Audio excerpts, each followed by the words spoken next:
Run Online, along with all other games we used to love, is staging a comeback. Cabal, Flife, Dragonest, Gunbound, SF, among others, is profitable again as a business. Pero katulad ng ibang negosyo, meron ding lugi sa negosyong to. Meron akong alam na server owner na bigla na lang nawala, parang bula. Meron din namang server owner na hindi makabayad sa mga prices na pinimigay nila dahil lugi. They are unable to gather enough revenues to pay for the rewards.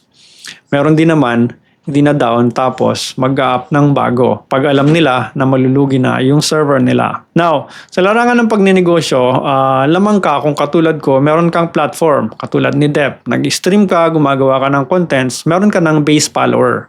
So, hindi mo na kailangang gumastos para sa advertising like the streamers, content creators, shoutcasters, and other talents that'll help you promote your server. Pero above all, the passion. Yung dedication to this craft. Kung mahal mo ang larong to, mas mataas yung chance na mag-success ka bilang negosyante sa larong to.